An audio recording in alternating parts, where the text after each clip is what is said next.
ध्यान रखेंगे। Thank you. Shri Ratan Dewasi. माननीय अध्यक्ष महोदय, सबसे पहले मैं आपको नियम 131 के अंतर्गत मुझे ध्यानाकर्षण प्रस्ताव पर आपने अनुमति प्रदान की और उसको सूचीबद्ध भी किया, इसलिए आपका आभार व्यक्त करता हूं। माननीय अध्यक्ष महोदय, मैं आपके माध्यम से प्रक्रिया के नियम 131 के अंतर्गत ध्यानाकर्षण प्रस्ताव में विधायक स्थानीय निधि योजना अंतर्गत सामाजिक संस्थानों, विभिन्न समाजों को आवंटित भूमि एवं रजिस्टर्ड संस्थानों को शैक्षणिक दृष्टिकोण से कार्य स्वीकृति एवं महापुरुषों, भारत रत्न, अन्य महापुरुषों, समाज सुधारों की प्रतिमा लगाए जाने की एमएलए लेड की जो हमारी गाइडलाइन है, इसमें प्रावधान हेतु मैंने ये प्रस्तावित किया है। माननीय मंत्री जी। माननीय अध्यक्ष महोदय, माननीय सदस्य श्री रतन जी देवासी ने जो प्रस्ताव रखा है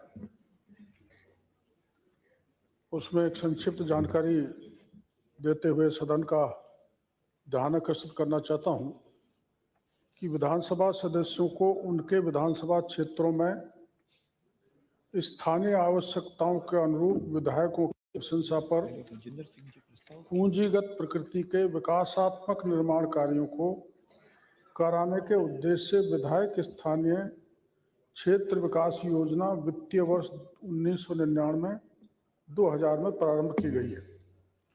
योजना अंतर्गत स्थानीय आवश्यकता के अनुरूप राजकीय, पंचायती राज संस्था, स्थानीय स्वायत्तशासी निकाय के स्वामित्व की जनोपयोगी स्थायी परिसंपत्तियों का निर्माण करवाया जाता है। विधायक स्थानीय क्षेत्र विकास योजना की मार्गदर्शिका के प्रावधानुसार किसी गैर सरकारी संस्था ऑब्लिक पंजीकृत ट्रस्ट ऑब्लिक पंजीकृत संस्था निजी संस्था को उस ट्रस्ट संस्था की स्वयं की परिसंपत्ति बनाने के लिए योजना अंतर्गत स्वीकृति प्रदान नहीं की जा सकेगी,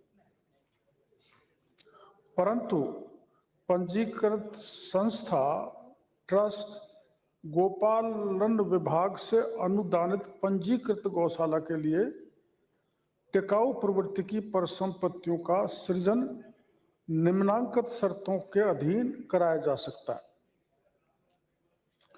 पंजीकृत संस्था, पंजीकृत ट्रस्ट जो सामाजिक सेवा कल्याणकारी गतिविधियों में एंगेज्ड हो तथा कम से कम 3 वर्ष से कार्य कर रहा हो, एक। दूसरा, लाभार्थी संस्था के कार्य की पारदर्शिता एवं सुदृढ़ वित्तीय स्थिति आदि की दृष्टिगत रखते हुए उस संस्था की सुस्थापित प्रतिष्ठित होने बाबत जिला कलेक्टर द्वारा संतुष्टि किए जाने पर।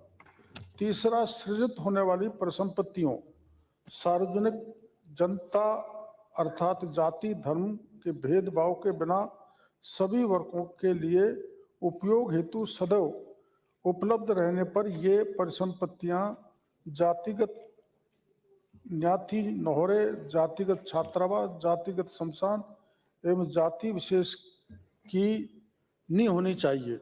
It is the condition. एक है, सृजित होने वाली परिसंपत्तियों का स्वामित्व राज्य सरकार में निहित होगा। इन परिसंपत्तियों का बेचान, हस्तांतरण, खुर्द मुर्द किसी भी परिस्थिति में राज्य सरकार की पूर्व अनुमति के बिना नहीं होगा।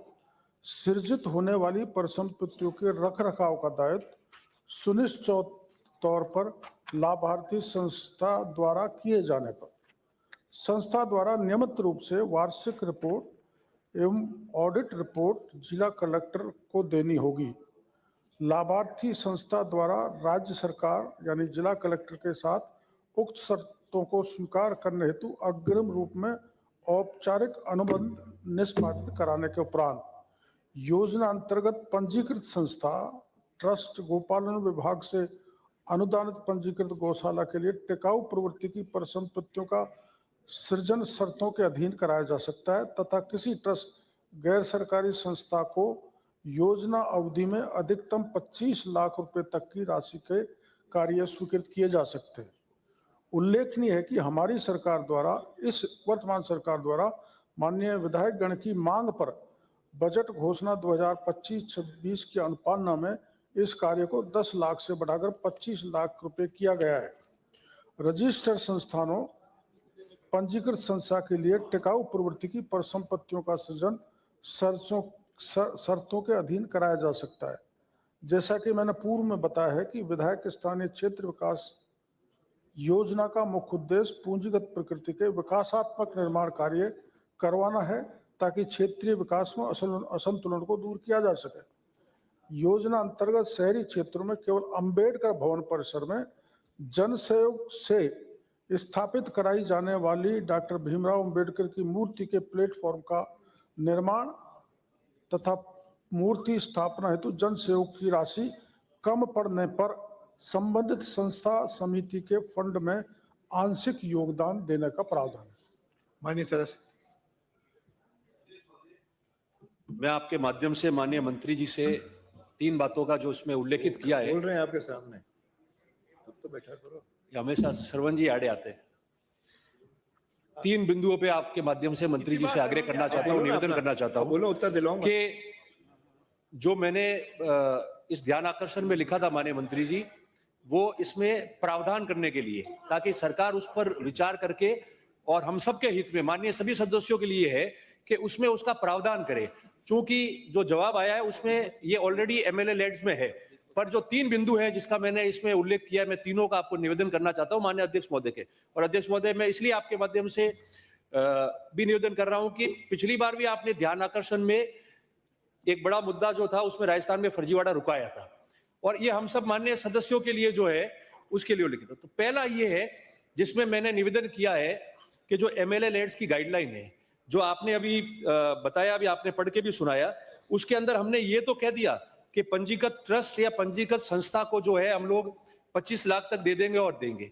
अब कंफ्यूजन क्या होता है कि जैसे मैंने मान लो किसी का ट्रस्ट कोऑपरेटिव में रजिस्टर्ड है संस्था या ट्रस्ट रजिस्टर्ड है, तो अगर उसमें समाज का नाम नहीं है, अगर वो राणा समाज है, भील समाज है, गर्ग समाज है, मेघवाल समाज है, उसके नाम से दिया तो रिजेक्ट हो जाता है। और अगर उसने लिखा है कि मैं हाड़ौती विकास संस्था, मेवाड़ विकास संस्था, और उसमें वही लोग हैं, उन्हीं समाज के लोग हैं, वही रजिस्टर्ड है, तो उसको वो ग्रांट जो है वो सक्सेस हो जाती है, उसको अनुमोदित हो जाती है, बात वहां की वहां रखती है। तो हम लोग जो ये निवेदन कर रहे हैं वो ये है कि आप इसमें भले कोई राइडर डालना चाहे आप डालें कि 5 करोड़ मिलते हैं तो उसके अंदर 25 करोड़ ही आप खर्च कर पाओगे, 5 साल में एक समाज की संस्था को दे पाओगे। तो कोई भी समाज हो, किसी 36 कौम में कोई भी हो, उसके नाम से रजिस्टर्ड है, 3 साल उसको हो गए हैं रजिस्ट्रेशन को जिला कोऑपरेटिव में या ट्रस्ट में, और उसने ऑडिट भी करा दी है, तो उसको हम लोग कम से कम छात्रावास के कमरे के लिए, पुस्तकालय के लिए और खेल उपकरण के साथ साथ में उसको हम जो है वो कंप्यूटर सामग्री के लिए उन समाजों को हम राशि आवंटित कर सके, इसका निवेदन प्रावधान करावे। 1 नंबर 2, इसी का एक भाग है शौचालय का। वो कारण ये हो रहा है इसका कि 2022 में तो गाइडलाइन ठीक थी, मगर 2025 के अगस्त के महीने के ऑर्डर में इन्होंने उसको आरक्षित कर दिया। जैसे 2025 के ऑर्डर में सामुदायिक सभा भवन पहले गांव एमएलए दे देता था लिख के, गांव में अगर आबादी भूमि है ग्राम पंचायत एनओसी देती थी, एनओसी होने के बाद में वो ग्रांट सक्सेस हो जाती थी, बन जाता था, बाद में उसको पट्टा देते थे। अभी उसका जो अमेंडमेंट किया है आपने 2025 के ऑर्डर में, जो जीकेएन आपकी बनी हुई है 2025 की ग्रामीण कार्य निर्देशिका है उसके अंदर, उसमें उन्होंने कर दिया है कि अगर पट्टा है तो ही सामुदायिक सभा भवन बनेगा और समाज के नाम का नहीं बनेगा। हम लोग धार्मिक लोग हैं, हम लोग गांव में रामदेव जी के मंदिर में जाते हैं, जागरण में जाते हैं, तेजा जी के जाते हैं, अन्य समाजों के जाते हैं, 36 कौम के। अगर वो कहता है कि हमारे एक छोटा भवन 10 लाख का बनाना है जिसके अंदर हमारा सामान रह जावे, बरसात में बैठ सके, तो कैसा आप धार्मिक है, मंदिर का है, इसलिए नहीं दे पाएंगे। तो मेरा निवेदन है कि जीकेएन में आपके जो भी प्रावधान जिसकी वजह से तकलीफ आ रही है उसका अमेंडमेंट किया जाए, ताकि हम लोग सभा भवन जो है वो आबादी भूमि में मिल जाए हम लोगों को, और आबादी भूमि में सभा भवन होते ही वो काम हो जाए। ये का ये आप देखेंगे, आप ताज्जुब करेंगे अध्यक्ष महोदय, 2 ही बिंदु है उसमें। और शौचालय में भी ये आ गया है कि अगर मैंने शौचालय का लिख के दिया है कि शौचालय बनाना है इस गांव के अंदर, तो अगर पट्टा है तो ही शौचालय बनेगा, उसको भी अमेंडमेंट कराना जरूरी है, नहीं तो शौचालय के लिए पट्टा कहां से ढूंढते फिरेंगे। दूसरा था, एक प्रथम ये, दूसरा था महापुरुषों की मूर्ति के लिए। शहरी क्षेत्र में आपने कहा, मगर शहरी क्षेत्र में उसमें सिर्फ जो उसका नींव है, प्लेटफॉर्म है, उसके निर्माण की बात है। और मूर्ति लगानी है तो जो जन सहयोग से राशि आई है उसमें कम पड़ती है तो हम दे सकते हैं, वो भी शहरी क्षेत्र में। ग्रामीण का तो कोई है ही नहीं। मेरी पंचायत समिति के अंदर बाबा साहेब भीमराव की, अंबेडकर जी की मूर्ति लगी हुई है। 75 वर्ष हम संविधान का मना रहे हैं। अब उसको रिप्लेस करनी है, मैंने लिख के दे दिया, वो नहीं हो सकता क्योंकि गाइडलाइन में नहीं है। मेरा निवेदन है कि जो भी हमारे भारत रत्न है, महापुरुष है, समाज सुधारक है, उनकी मूर्ति लगाने के लिए जो हमारी प्रेरणा है उनको आप अलाउ करावे। ऐसा है तो आप सरकारी संपत्ति में कर दो, कि सरकारी परिसर में आप लगा सकते हो। आप उसमें नियम डाल दो कि कहां लगा सकते हैं। चौराहे पे लगा रहे तो वैसे ही संभागीय आयुक्त की कमेटी का परमिशन आता है, उसके बाद होता है, तो वो राइडर होगा तो भी चलेगा। पर कम से कम उसके अंदर ये हो जाना चाहिए कि हम उस मूर्ति को हमारे एमएलए कोटे के पैसे से हम लोग वहां लगा सके। और अंत में अध्यक्ष महोदय, आपके माध्यम से तीनों पॉइंट बिंदु मैं रिपीट कर रहा हूं कि समाजों के नाम से अगर हम सामुदायिक सभा भवन, उनके छात्रावासों में कमरा देना चाहे, पुस्तकालय देना चाहे, शौचालय देना चाहे, तो वो हमको अलाउ हो, क्योंकि कई संस्थाओं को तो सरकार ने करोड़ों रुपए की जमीन दी है और हम कमरा नहीं दे पाए तो फिर पब्लिक प्रेशर हमारे ऊपर रहता है। दूसरा, सभा भवन के अंदर से सारे राइडर हटाए जाए। आबादी भूमि है तो समाज के नाम का हो या गांव का सभा भवन हो, उसको हम बनवा देवे, उसके बाद में जो है वो पट्टा जारी करे। और तीसरा जो था वो महापुरुषों की मूर्ति के लिए मैंने सबसे पहले आके कहा था कि भगवान श्री राम का स्मारक बनाना, इसलिए आदमकद मूर्ति लगाने के लिए मुझे परमिशन दी जाए एमएलए लेड से, खारिज हो गया क्योंकि प्रावधान ही नहीं है आपके यहाँ। तो फिर जो बात हम पब्लिक में करते हैं, पार्टियों की विचारधाराओं में करते हैं, उस कमिटमेंट और इस कमिटमेंट में फर्क क्या रहेगा। इसलिए अध्यक्ष महोदय, आपका आभार व्यक्त करते हुए मैं आपके माध्यम से माननीय मंत्री जी से आग्रह करता हूं, आप तो उनकी आवाज बने हो इन तबकों की, आपसे आशा है कि आप इसमें प्रावधान करेंगे। और जितने भी माननीय सदस्य है राजस्थान विधानसभा के, उनको अपने एमएलए लेड से इन प्रस्तावों को वहां काम कराने का अवसर मिलेगा। बहुत बहुत धन्यवाद। माननीय मंत्री जी। अरे नहीं, नो, उनका उत्तर आने दो। हरिमोहन जी, उनका उत्तर तो सुन लो। माननीय अध्यक्ष महोदय, आप भी लगा देना, ध्यान आकर्षण दे दूंगा आपको। अरे आपको ध्यान आकर्षण दे दूंगा।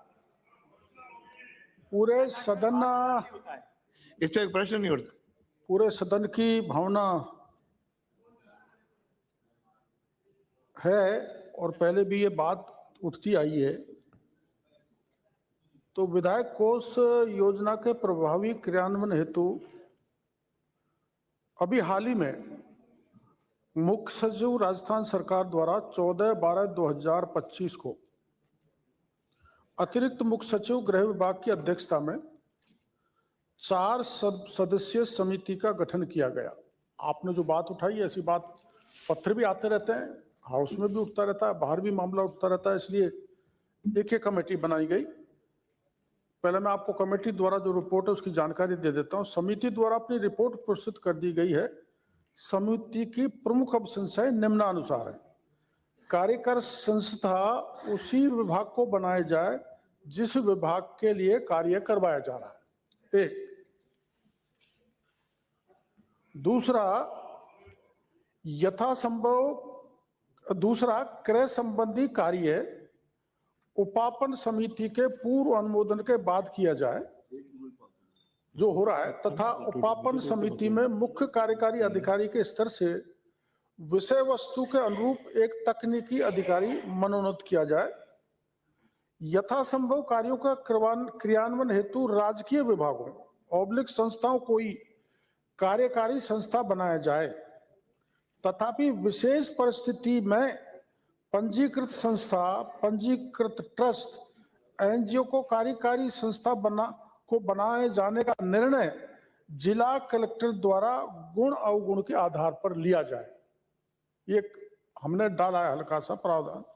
कार्य की स्वीकृति से पूर्व कार्य की उपयोगिता एवं आवश्यकता के संबंध में टिप्पणी अनिवार्य रूप से ले ली जाए, फिजिबल है कि नहीं, उसकी उपादेयता है कि नहीं।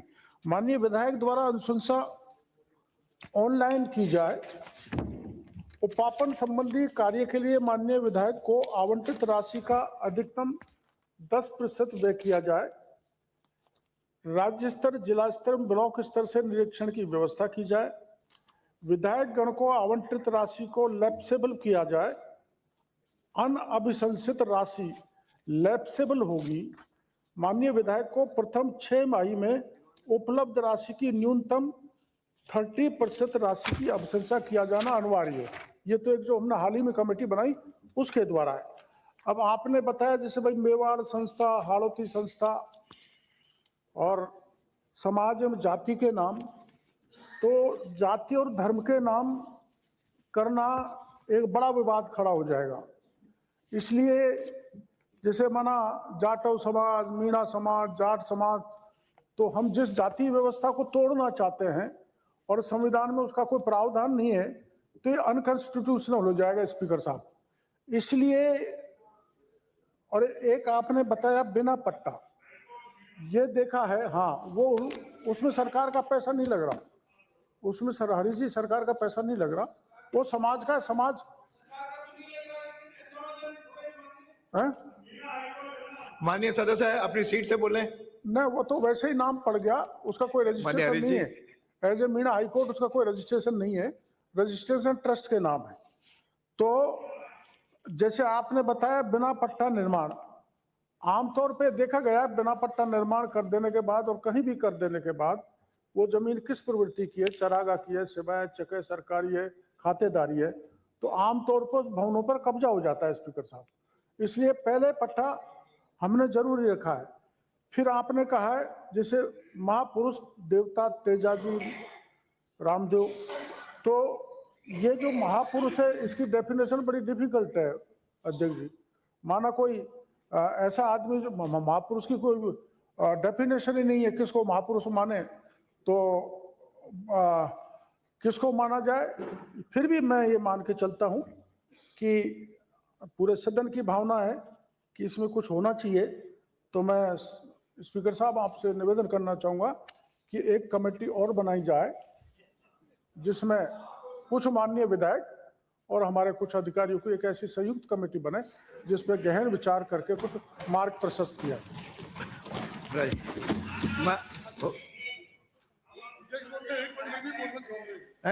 अरे सभी, ये बहस का मुद्दा थोड़ी है, ध्यान आकर्षित कर दिया, इन्होंने उत्तर दे दिया, एक एक सदस्य बोलेंगे तो फिर, अरे आज बहस भी है।